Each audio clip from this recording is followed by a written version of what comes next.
इसीलिए तुलसीदास जी ने एक जगह लिखा है कि दूसरों के साथ वह व्यवहार करिए जो आपको अच्छा लगे।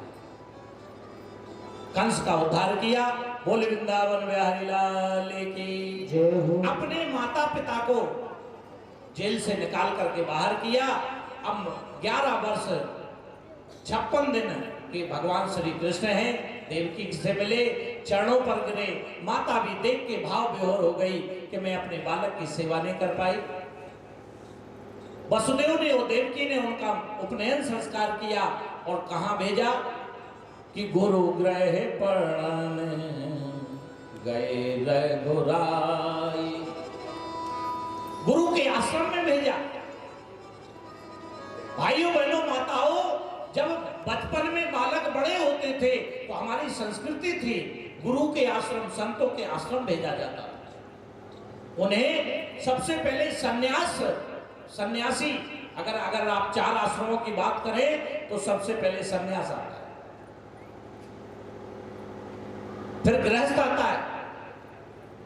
उन्हें गृहस्थ में रहने की शिक्षा दी जाती थी कि माता के साथ क्या व्यवहार करना है, पिता के साथ क्या व्यवहार करना है और अपने परिवार के साथ क्या व्यवहार करना है। लेकिन वो शिक्षा आज हमारे समाज से दूर चली गई, क्योंकि आज तो केवल भरण पोषण की शिक्षा रह गई। जो संतों के यहां पर जाकर के और जो मूल शिक्षा थी, विद्या थी, वो हमारे बीच से चली गई और आज समाज विचलित हो गया। गुरु के आश्रम पर भगवान कृष्ण भगवान थे, लेकिन उनको भी गुरु के यहां जाना पड़ा। ध्यान देना, अभी पूजनी बाई जी बता रहे थे कि गुरु बिन भव निध तरह न कोई, जो ब्रंच शंकर सम। पद्म पुराण में तो यहां तक लिखा है कि जिसने गुरु धारण नहीं किया उसके हाथ का भोजन काय के समान है, समझ जाओ, उसके हाथ का भोजन अशुद्ध है, करना नहीं चाहिए। इसलिए बिना गुरु के आपके हाथ का भोजन भगवान भी स्वीकार नहीं करते, भगवान भी स्वीकार नहीं करते। इसलिए भगवान कृष्ण भगवान थे और कहां जाना पड़ा? गुरु के आश्रम। राम को जाना पड़ा वशिष्ठ जी के सानिध्य में, विश्वामित्र के सानिध्य में, तो आपको तो कहीं नहीं जाना पड़ेगा ना, आपको गुरु के पास नहीं जाना पड़ेगा। राम किशन से को बड़ो तीन होने गुरु कीन, और 3 लोक के वेदहनी गुरु आगे आधीन। बिना गुरु के कल्याण किसी का नहीं है। गुरु से ही, जिस प्रकार से अगर संस्कृत पढ़ना है तो संस्कृत आचार्य के पास जाना पड़ेगा, अंग्रेजी पढ़नी है तो अंग्रेजी टीचर के पास जाना पड़ेगा। अंग्रेजी की किताब खरीद सकते हो दुकान से, पढ़ सकते हो, लेकिन समझ नहीं सकते।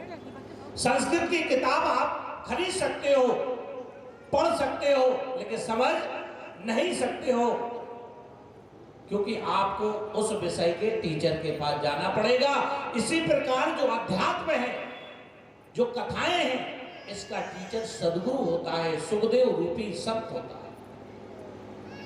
इसलिए आज भगवान भगवान थे, लेकिन उनको विद्या लौक होती है। अभी महात्मा जी गायत्री के बारे में सुना रहे थे। गायत्री मंत्र कीलित है बिना सदगुरु के।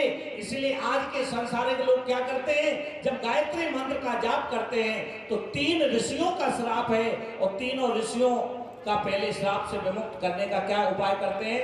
ब्रह्मा सापा विमुक्ता भय, जल छोड़ देते हैं। वशिष्ठ सापा विमुक्ता भय, विश्वामित्र सापा विमुक्ता भय। लेकिन इससे गायत्री विमुक्त नहीं होती है, गायत्री कीलित है।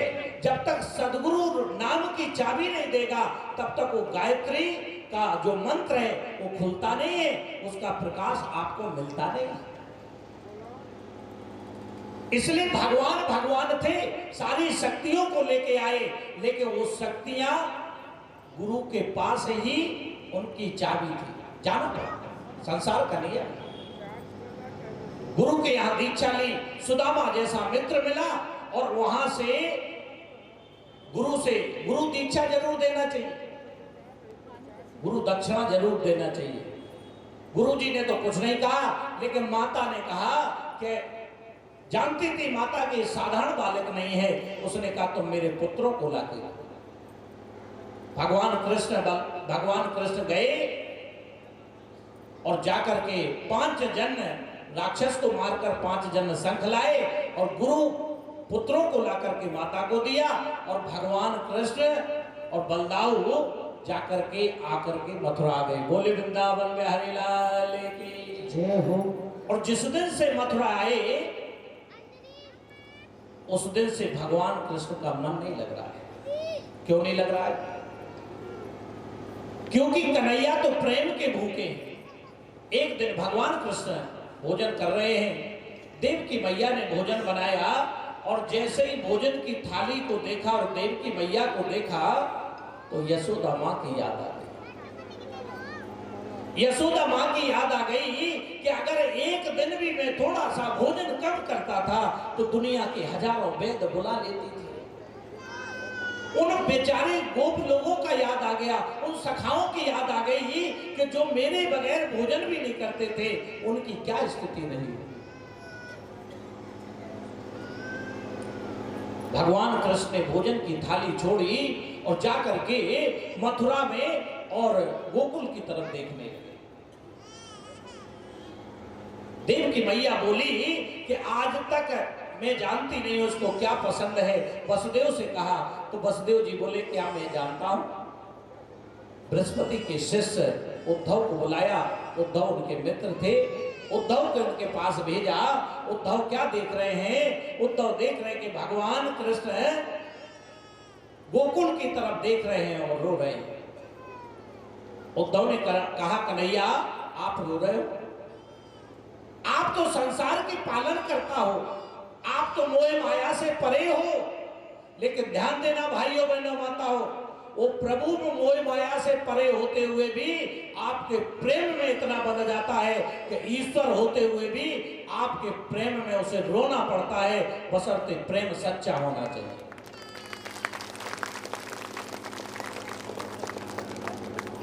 गोपियों का प्रेम शुद्ध था। और प्रेम कैसा? प्रेम कैसा?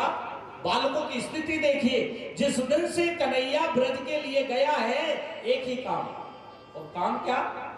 एक ही लगन।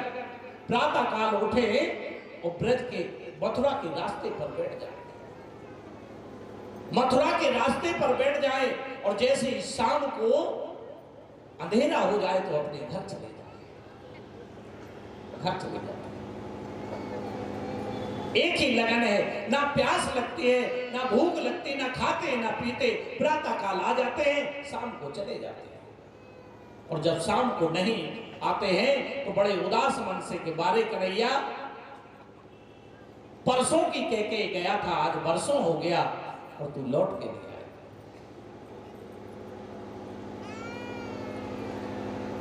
प्रतिदिन का यही काम है। भगवान कृष्ण कह रहे हैं हे उद्धव, तुम कहते हो कि उनको याद कर रहे हो, वो हमें याद नहीं करें तो हम बिल्कुल याद नहीं करेंगे। और गोपियों का काम क्या था? गोपियों की स्थिति पागलों की स्थिति थी। जैसे एक पागल दिन रात कभी रोता है, कभी हंसता है, कभी कृष्ण की लीला आंखों के सामने आ जाती है तो रोने लगती है। ये गोपिकाओं की स्थिति है। जो भगवान को दिल से याद करता है, भगवान उसको बराबर याद करते हैं। लेकिन बस हमारा लगन सच्ची होना चाहिए। धन्य वो गोपिकाएं जिनके लिए आज भगवान रो रहे हैं। उद्धव बोले चिंता मत करो, मैं जाके अभी ज्ञान समझा के आता हूं। ज्ञान समझा के आता हूं कि वो तो प्रभु तुम्हारे अंदर है, तुम कहां किसी साकार के चक्कर में पड़े हो। मैं समझा के आता हूं। भगवान कृष्ण भी समझ गए कि ज्ञान का इतना अभिमान, जाओ समझा के आओ। लेकिन भगवान कृष्ण बोले जा तो रहे हो, लेकिन वो तुम्हें पहचानेंगे नहीं। वो तुम्हें पहचानेंगे नहीं, उनके लिए क्या करना पड़ेगा?